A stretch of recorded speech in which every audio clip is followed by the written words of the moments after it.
चंद्रयान-2 के ऑर्बिटर ने कहा, स्वागत है मेरे दोस्त, और चांद पर लैंड कर गया चंद्रयान-3। जिस काम को रूस और अमेरिका भी नहीं कर पाए, वह भारत ने कर दिखाया। पूरे देश में जश्न का माहौल, दुनिया भर में मिल रही है बधाइयां। पर काम अभी नहीं हुआ पूरा।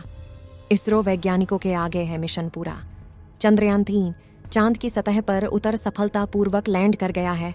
अब उम्मीद है कि चंद्रयान पानी के बारे में और भी सबूत खोज सकता है।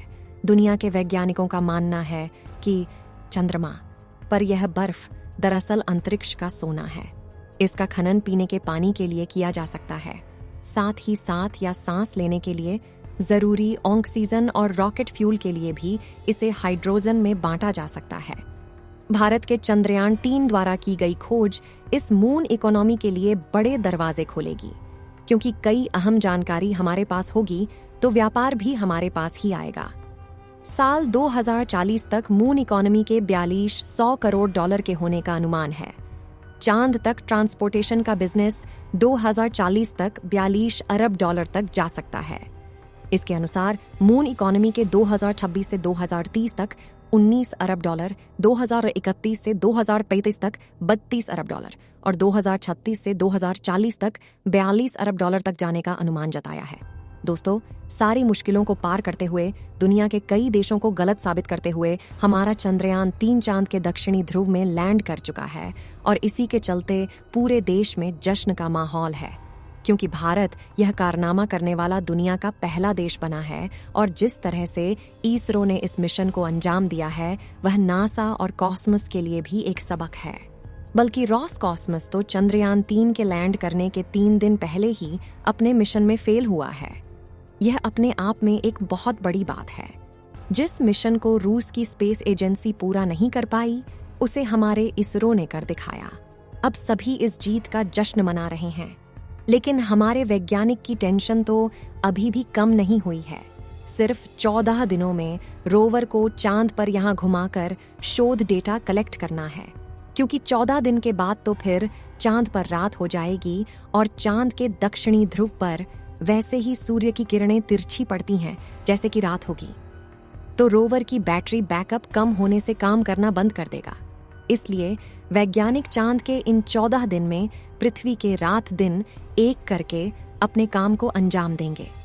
इसलिए हमारे वैज्ञानिक अभी भी पूरी तरह से चौकन्ने हैं और उनका पूरा फोकस चंद्रयान-3 मिशन के बाकी बचे हिस्सों को कंप्लीट करने पर है। यह मिशन अभी 14 दिन तक चलने वाला है, लेकिन इन 14 दिनों में होगा क्या? इसरो चांद पर कौन कौन से परीक्षण करने वाला है और कैसी रही चंद्रयान-3 की लैंडिंग के आखिरी पलों की यह कहानी, यह सब कुछ विस्तार से जानते हैं दोस्तों। 23 अगस्त की शाम आपको अपने घर के आसपास पटाखों और आतिशबाजियों का शोर जरूर सुनाई दिया होगा, पर ना तो अभी दिवाली आई है और ना ही कोई दूसरा बड़ा त्योहार। फिर यह आतिशबाजी किस लिए की गई? असल में यह शोर चंद्रयान-3 की कामयाबी का था। करोड़ों लोग इसकी लैंडिंग को शाम से ही लाइव देख रहे थे और जैसे ही हमारे विक्रम लैंडर ने चांद की सतह पर सॉफ्ट लैंड किया, लोग खुशी के मारे चिल्लाने लगे और हर तरफ आतिशबाजी शुरू हो गई, क्योंकि सबको मालूम है कि यह मिशन हमारे लिए कितना ज्यादा महत्वपूर्ण है। आज दुनिया भर के बड़े बड़े एडवांस देश जैसे रूस, अमेरिका और यूके वगैरह हमें इस मिशन की सफलता पर बधाई दे रहे हैं। वाकई हमारे वैज्ञानिकों ने दुनिया के सामने भारत का स्तर ऊंचा कर दिया है और इस सफलता का पूरा श्रेय सिर्फ उन्हीं को दिया जाना चाहिए, जहां हम सभी लोग पूरी तरह इस बड़ी जीत के नशे में चूर हैं। वहीं हमारे वैज्ञानिकों ने अपना फोकस मिशन से जरा भी नहीं हटाया है, क्योंकि उन्हें मालूम है कि काम अभी पूरा नहीं हुआ है। अब आगे वैज्ञानिक इस मिशन में और क्या क्या रिसर्च करने वाले हैं और उनकी यह खोज हमारे किस तरह काम आएगी, ये जानने से पहले चलिए इस लैंडिंग के कुछ आखिरी लम्हों के बारे में आपको बताते हैं, ताकि जो लोग इसकी लैंडिंग लाइव नहीं देख पाए वह भी उस पल का हिस्सा बन सकें। दोस्तों, हमारे चंद्रयान-3 का विक्रम लैंडर 7 अगस्त के दिन अपने प्रपल्शन मॉड्यूल से अलग हुआ था और सही मायनों में देखें तो इसी सेपरेशन के साथ उल्टी गिनती लैंडिंग की चालू हो गई थी। दरअसल इसके बाद विक्रम लैंडर को बहुत तेजी से चांद की सतह की तरफ नीचे लाया गया, जिसके चलते 3 दिन के अंदर यानी 20 अगस्त को सतह से इसकी दूरी सिर्फ 25 किलोमीटर रह गई। यहां से विक्रम लैंडर को इसकी लैंडिंग साइट की तरफ लूनर ग्रेविटी की मदद से फ्री फॉल कराया गया।